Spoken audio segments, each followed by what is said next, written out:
scoring explosion.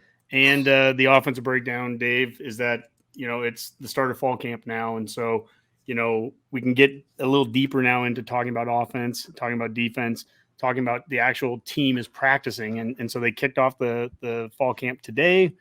You started seeing photos out there on Twitter. The guys are running around in half pads. And Thank God. They're not walking. They have fixed a lot of things right now. I mean, it's day one. All's right with the world. So, I'm happy to actually talk about practice. I haven't actually seen any of the video, but I'm sure they're running very fast. Yes. In short, Dave. In short. Right. I mean, we get so much from this team, I mean, there's so much to talk about. But to the combo, the start of practice with actually some of the more valuable tidbits we heard from media days from Frost. It was interesting to hear him a little bit talk about handing over kind of the keys of the offense to Whipple, and how, he even said it made him sad in some way. I don't know. I heard that. I didn't actually see if that was a smirk on his face or not, but it just was interesting to hear him being pretty open about, this kind of changed dynamic in that offensive room. I thought that was, and I watched that video there, and I thought it was great. This is an instance of him being, open and candid. And I also saw people take that as, oh, look, he can't, he's going to struggle so much to give it up. No, I just think he genuinely likes being an offensive play caller. I mean, it's a fun part of the job, but I also think that there was a realization that he had to come to where he's like, I don't know how to say it any other way than I'm not good enough right now in my career to be able to be the play caller, the OC, do all that, run the program the way the program needs to be run. Not a lot of coaches do that anyways. I mean, I know he'd love to be like Tom Osborne that way. Osborne's a very special coach. He's a Hall of Fame kind of coach for a reason. And there's a lot of coaches that's just something that, you don't handle all that. Being the OC by itself is a lot. Now, and Osborne didn't have to deal with the NIL or the transfer portal either. There's a lot on the plate these days. There is this video, Dave, here where Frost talked a little bit about the role and that he's not completely stepping away from it, but obviously that, Whipple's the OC. So here's him answering a question kind of about how that role is going to go. Yeah, stepping away is the wrong way to put it. I'm going to still have my hand in it. It's going to be a fun collaboration with somebody else that knows a lot of football. When I'm not around the offense, I'm going to be able to trust him to take care of it so I can do other things. And I'm looking forward to having a little more of that role, but still being involved a lot. Think about that. When we talked with Michael Severe, we asked that question a couple months ago, and it was what about having the best of the offense from Frost and Whipple, and you bring it together and you kind of create the best of all worlds there, and then but then Whipple calls it, and Severe's response was, he's like, I'm not into fusion cooking and everything. And I get where he's coming from. I still think, me personally, I think that we would miss an opportunity this last offseason if we didn't have the minds of Whipple and Frost working together. It sounds like they were trying to get some terminology together that would make some transition easier for players and everything. But Whipple needs to be the man on Saturday. But Frost, absolutely, all offseason in terms of getting the scheme and the X's and O's together, he can play a role in that. He can play a role from Sunday to Friday, getting a game plan together. But what he needs to let Whipple be Whipple on Saturday is my opinion of how you really use the OC role. Maybe there's a good poll out here where you could ask, like, what's the over-under of the first – when do we see the first designed QB run play call, right? Is it like the first drive, second drive, third drive, fourth drive, right? Because that would indicate that that's Frost's hand still on the overall the playbook, and not necessarily the play calling, but some part of the game strategy, right? Because I don't think you'd see that out of a Whipple offense. You're saying if we see a design run from the quarterback, that's a Frost call? Is that what, I'm just trying to I wouldn't say a call. I mean, I would say that Whipple still maybe made that call, but like in the strategy of the game and the general playbook, that'd still be a Frost play. Gotcha. Se. The game I've watched quite a bit from last year with Pitt was just their game at Tennessee, and it's only 1 out of 12 games. I get it, but they did a little bit of everything. They did have a couple of QB runs for what it's worth. It was in the Whipple offense. It looked terrible with Pickett running it for what it was worth, but so it could be there. But yeah, I mean, Frost, I think, needs to be very careful in a game. There's a part where you need to be in collaboration with the OC. I mean, and I'm talking thinking 2-3 plays ahead. Hey, we're at the 30-yard line and it's 2nd and 6. We need to at least get 3 yards to make it 3rd and 3. And then if we get 2, then we can talk about, you could be thinking ahead and talking with the OC, but that's another thing. That's a whole different thing than, again, I hate to bring up the Illinois game last year, but hey, they came out in a 4-man front. I'm taking the headset back from the OC and I'm calling plays. That's the stuff we said all offseason, that you brought Whipple in not to get into that stuff. So I want Whipple and Frost absolutely to be on the same page. I want Frost. I have no problem with his fingerprints being all over what the offense looks like. I think he's a great offensive designer and he can work with Whipple on that. I think they can work lockstep the entire week creating the game plan, but you hit Saturday, you got to trust your coach to run that game plan and do it then, and not the fear is of him taking that over. That's the thing that Frost has to stay out of. Well, that's definitely going to be a challenge this year. I mean, Frost does like the offense, and this is a season where, we've said it, he probably is coaching for a future here. I mean, so that is going to be, what happens the first time there is a scenario where the offense isn't performing the way we quite want, or that crunch time in a game like we've had last year when it's, late in the game, we have to score. Is he going to be able to let that go? That's going to be a big part of the storyline this year too. Is he able to do that? Does he trust Whipple to call the plays when it needs to? And whether we'll see it or not, I don't know, but I'll be interested to see it. Does he tend to call plays? Was he on the sideline last year at Pitt, or does he stay in a booth? Anyone know? I have no idea off the top of my head. I didn't watch a whole lot of Pitt football last year, or any year, quite frankly, because who cares about Pitt? But, that's just me. But any idea? I think he's Honky. Do you know? I think he was up in the booth last year with Pitt. Okay. Yeah, I was just curious. Anyone watching, if you happen to know, feel free to send that in. All of our fans in the greater Pitt viewing area, please chime in now. So if you know. Like Harrisburg. Anything in the Western Pennsylvania in general, Eastern Ohio, you're probably getting the games too. So please let us know. So. Well, I'd like to see some quarterback runs after maybe we go 5 wide and then it's just like a quarterback trap. That would be fun. Have we ever seen that, Rob? I don't know. When did we see that once? There's something, someone explained it to us once. And there's a couple of quotes right there from a couple of the guys that talked about how we don't want to see 5 wide with a quarterback running the ball, or maybe a QB sneak isn't a bad thing if it's 4th and 1 and you get under center and you do it right. I mean, I'll go down forever here. Score points, we're talking first about downs, win games. We're talking about offense, and we can break this down more in a future show where we really get into offense more. We'll do an offense only show, but we had this depth chart and I altered it a little bit, but this was from a couple months ago. And, there's additions to this that you could do. I mean, imagine you don't see Yant on this anywhere, but I can still picture a fullback type of position. I'm not calling it the fullback. I'm just saying a 2-back spot where you have a big back and a small back in it. Ramir, they've talked a lot about where he can play some wide receivers. So how about times where we get multiple running backs on the field at one time? That's a way when you start getting into 4th and short and you get under center. I mean, those are, I guess I'll use the 2 fingers close to each other, small changes, but they're meaningful changes because, I agree with everyone that wrote in about, if we're seeing, I'll really be depressed, Dave, if it's tied at halftime against Northwestern, but on 3 different 4th and 1s, we came out in 5 wide shotgun sets. And, I'm like, that's the stuff. Does anybody have data on Whipple's offense in 4th and short? What he does? Because I don't have data on it. He's really good in the red zone, but he's really good throwing the ball in the red zone. Right. So I don't think Husker fans want to hear that, but I think we're going to throw the ball in the red zone because that's what Whipple does.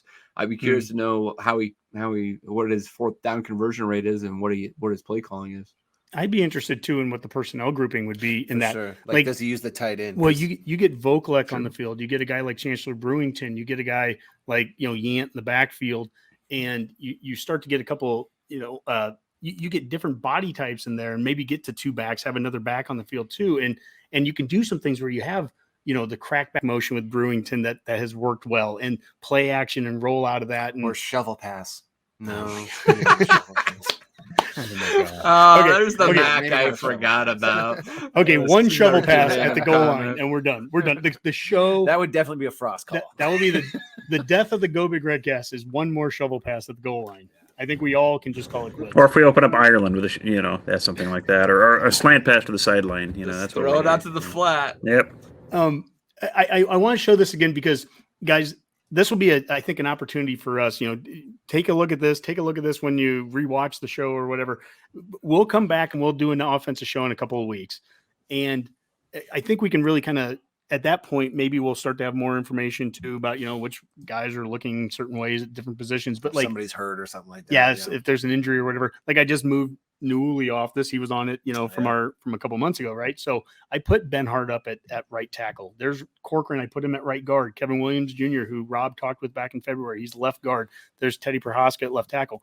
Again, this is broken record from previous years, but that's 3 top 100 linemen on the offensive line. Sounds good. I mean, that sounds good, Dave, from a talent perspective, right? Now, if we have 4 penalties, if we have 4 penalties in the first drive, like we did against Oklahoma, we're also quitting the show, right? We're never doing another show again. So stop having four penalties on the opening drive. And there's too many. We're going to quit the show lines tonight. I'm concerned because I'm going to have me and Boomer doing a show randomly in September and wondering where Honky and Rob are at. And I'm like, well, hey, we can make it work, Dave. We got Rob. Sure, we'll throw a show together. We can make this happen. So. Here, just wait.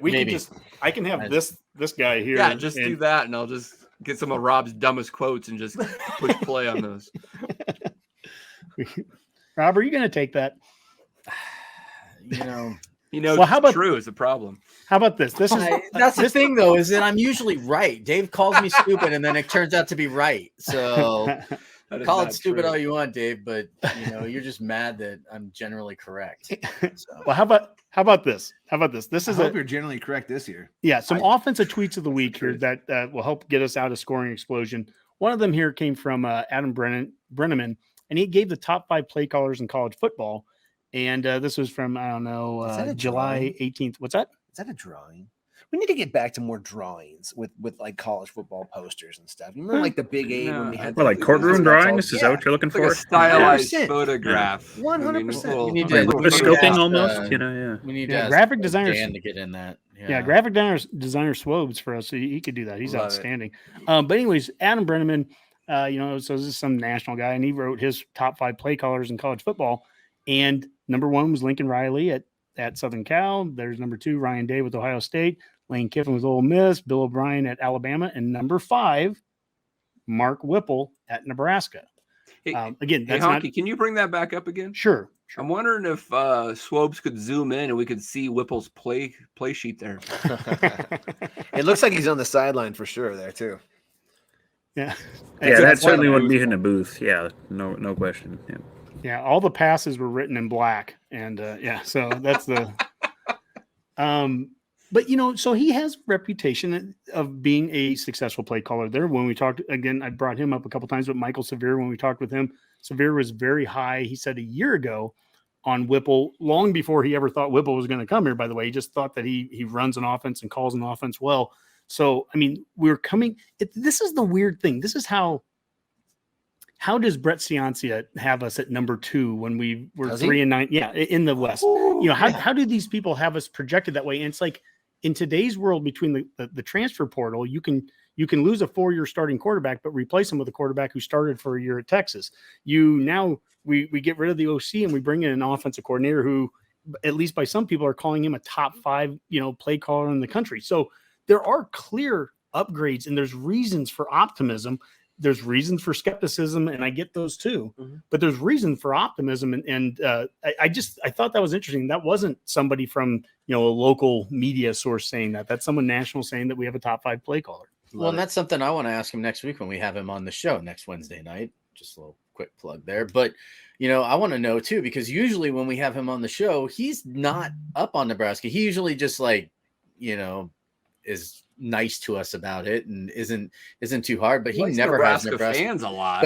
But he never has us ranked very high at all. And all of a sudden this year he sees us as being that way. And he's been accurate. You're right. So why can't he be accurate this year? If he's accurate this year, then we'd be second in the West. Honestly, it thrills me. I did not know he had us at 2. And he's even said, it's the same thing. I mean, we're like one. It's like Wisconsin was picked up the top there because I listened to him do an interview this week with Derek Peterson of Hail Varsity, which everyone should give a listen to. And he said on that interview that, he picked Wisconsin because Wisconsin's the easy pick because they're the ones that have been the most consistent. They have all kinds of returning production, blah, blah, blah, blah. Wisconsin can run the ball. Good for them. But he picked Nebraska and he said, quite frankly, it wouldn't surprise me if those two flip-flop. He said that. And then he also did say, and it wouldn't surprise me if Nebraska finished at the bottom, but he said it's way more likely. He said it's way more likely that they're going to be where he picked them or when. Rob, you need to stop like 3 minutes ago because the further you went, the worse I. I mean, if anything, the Big Ten West is going to be a fascinating storyline this year. I mean, there is no clear-cut favorite if you just look at it, dispassionately. There's questions on every team. Wisconsin's got questions at quarterback. Iowa's lost talent. Minnesota lost that big offensive line, but they do have their 12th year returning starter, Tanner Morgan, and, Mo Ibrahim coming back. So I don't know where they're going to be. Right. We've got a lot of talent, but a lot of questions. Northwestern is back too for Minnesota. Yes, he is. So like I said, there's a lot of 12th year talent back for Minnesota there. So. And haven't Iowa's quarterbacks been competing for that job for the last 6 years as well? I think so. Yeah, the odds are good. And you never know what Northwestern or Hydrox is going to bring in. Purdue's somehow wins games without running the ball. I don't know how to explain them. And Illinois, who knows with Bielema and what they're going. The Big Ten West is going to be kind of interesting this year. Even if I wasn't a Nebraska fan, I'd be fascinated to kind of watch how this whole division is going to shake out. I mean, the key for Nebraska, and this is really, again, this isn't saying a specific win number. Are we in the race when November turns from October to November? Because that's been as big of an issue as anything. And this comes down to wins, but how many, as close as we are, is it competitive? As even Frost said, we've been competitive, right? But when it gets November 1st, we haven't been competitive when you look in the standings. I think it is highly important. And I'm not going to throw an exact number, but if we are out of the race come November 1st in the West, that's a problem. No matter what our record is, we've got to be, and that comes down to wins. We have to be. This has to be a competitive. We've got games like Wisconsin, and I think Minnesota might be the other one coming to Lincoln in November. Those need to be meaningful games for all those those ticket paying customers. I've got season tickets this year. Those games need to mean something in the standings for Nebraska when they come here in November. Ultimately, the schedule might be the deciding factor on our success this year. It's as favorable as it's ever going to get for us. Yes. I mean, we already know there's no excuses for this year, but that schedule lines up for Frost to be retained. And if we don't, then he needs to go, Yeah. But I mean, I feel like, yeah. Well, I feel like I don't know anything about it. So. Yeah, I mean, if you're not in the race in November with this schedule, because what do we have? Northwestern, Indiana, Rutgers, Purdue, Illinois to start that season before we hit November. So if you're not in the race at that point, you've lost to multiple of those teams. Yeah. I mean, Whipple's going to be the interim head coach. I'll put the exclamation point on here. Self-destruct button at that point. I'm probably the most cautious on the optimism on this show, but if they're not still in the race on November 5th when they play Minnesota, that's a disaster because to Boomer's point, I mean, you need to be, have 5 or 6 wins there because the last 4 are going to be the tougher. Mm-hmm. Yeah. Slate. I mean, I've said all along they need to be bowl eligible by week 7, end of week 7. Like that's. I approve your message.